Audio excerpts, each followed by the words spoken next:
Bit of a shock and awe speech out of the US from the Secretary of War, Pete Hegseth, that puts a nail in the coffin of woke. No more climate change worship. No more division, distraction, or gender delusions. No more debris. As I've said before, and will say again, we are done with that shit. I've got to stay with that, don't I? Because that speech overnight in Washington, D.C. from the US Secretary of War, the old Defence Department chief, renamed, of course, recently by the President.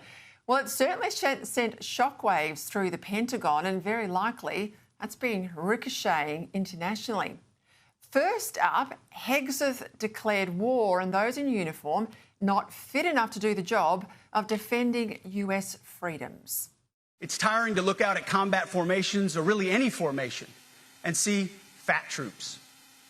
Likewise, it's completely unacceptable to see fat generals and admirals in the halls of the Pentagon. So whether you're an airborne ranger or a chairborne ranger, a brand new private or a four-star general, you need to meet the height and weight standards and pass your PT test. It's not often you hear that F word, is it? He actually says fat. The generals aren't going to like that, but it's hard not to disagree. It's hard to disagree, I mean. And then this on combat roles and the whole debate about gender. War does not care if you're a man or a woman. Neither does the enemy. Nor does the weight of your rucksack, the size of an artillery round, or the body weight of a casualty on the battlefield who must be carried. This, and I want to be very clear about this, this is not about preventing women from serving. But when it comes to any job that requires physical power to perform in combat, those physical standards must be high and gender neutral. If women can make it, excellent. If not, it is what it is. If that means no women qualify for some combat jobs, so be it. That is not the intent, but it could be the result, so be it. It will also mean that weak men won't qualify because we're not playing games. This is combat. This is life or death. Now, the woke police aren't going to like that one either, are they? But again, hard to disagree. Indeed, it's a statement of the bleeding obvious.